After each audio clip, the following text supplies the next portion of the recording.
Dear ladies and gentlemen, the 50th day of the Russian invasion and the ninth year of the war of Russia and Ukraine. My name is Andrei Shevchenko, and in behalf of the Ukrainian Media Center team, I'm welcoming all the journalists who keep telling the world about our fight for freedom. Today with us we have online Vitaliy, head of Mykolaiv Oblast Military Administration. Vitaliy, good afternoon. Good afternoon. I would uh, ask you about the situation in your oblast, but let me start with a piece of news that was a high-profile, emotional new piece of news about the attack of the Russian ship Moscow. You are actually representative of the sea region, also in the war. So, what are your emotions about this? Well, associatively, this is highly illustrative that it was this warship, Moscow, that was hit. This was one of the cruisers that was built and back then in the one of the plants, and it has the engines which Russians wanted to buy from us for 10 years, but we didn't give them these engines. And I will hope that our plan is that we will have this cruiser used as the museum, which means that we will have the underground museum and with the divers going there, and we will have the museum above the water. That was the real threat, and if this is true and if the piece of news is really confirmed, I'm really happy that we have done this, that it has been done with our homemade domestic missiles. Well, you know a lot about ships, about vessels. You know how much time and effort and talent, money is invested into it. So, what do you feel when do you see that the creation of human hands is on fire, is under destruction? Well, you know, when it concerns our warships and our vessels, that's bad. But when these are the enemy vessels, and if these ships are used to shell our infrastructure and civilians, I'm really happy about that. At least the number of missiles that were uh, stored there, uh, well, they exploded, and at least they have one -1 means of launching missile attacks. So I'm really happy that our missile forces have hit this target, and I hope that they will hit all the other targets when the time comes and when they threaten our security. What about the situation in your oblast, and what is the most important thing for you now on the 50th day of the Russian invasion? Well, the situation in the oblast is really intense, and the most important thing is to prevent death of civilians who have nothing to do with the military men. It's also important to rebuff the enemy from the borders of Mykolaiv Oblast, somewhere to the Crimea, and then beyond the Crimea.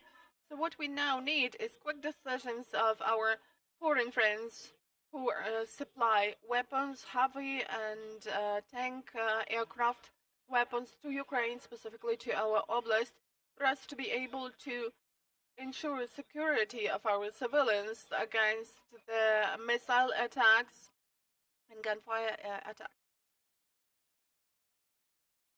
What about the sowing campaign and the place of sowing campaign? Well, it's difficult to tell this. I'm not the only one who is working here. All my team is staying here. We have been working since the very first day, and you know that we've got losses, unfortunately, in our team, considerable losses. So we deal with all possible directions. We have some problems with logistics concerning closed sea and ports, but we do realize that we need to arrange this sound campaign, and people don't care about shells. They keep working, and our economic block really takes a lot of time. Is there any part of the economy of your oblast that has moved to other oblasts? Well, I think that there is an insignificant share. of such economy. As far as heavy industry is concerned, that's possible, but not that much, you know. But as far as IT companies are concerned, so some of them have moved.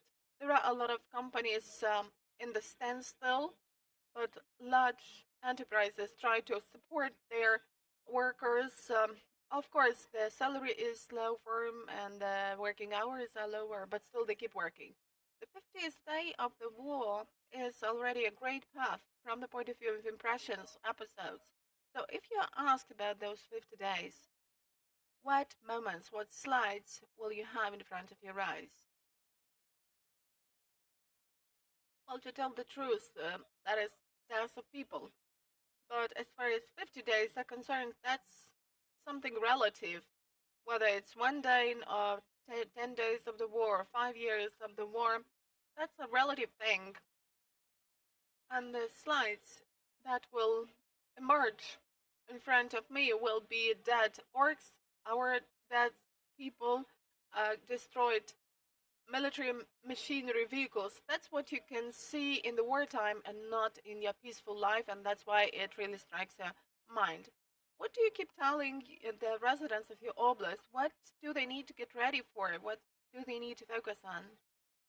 Uh, there is a proverb that if you want to have peace, get ready for the war. We are partially accustomed to this situation already. Somebody has got accustomed to shelling, somebody has started working, and of course, there is the ongoing threat still. Continuation is possible, but we need to think, to analyze, and to help the army to do our best in our own area of work. We need to work regardless of everything because that really adds some energy and confidence to our armed forces, and this will contribute to the rebuffing of our enemy. And here is another personal question. In Lviv, Ukraine Mediacenter is located in the um, brewery called Pravda, or the Truth, and they have already produced beer with several Ukrainian leaders, and you are here as well. Your image is here. So you've become a rather popular person, symbolic person over these recent couple of weeks. So first of all, have you tasted this beer? And generally, what do you think about this? What are your impressions and emotions related to that? Well, that is a nice marketing step. I have not yet tasted this beer, and I've not got any royalties from that. But I will definitely be happy to taste this beer, and only after that I will make conclusions. Vitaliy Kim, head of Mykolaiv Oblast Regional Administration. Thank you for our talk. Thank you. Thank you, dear journalists, and with you.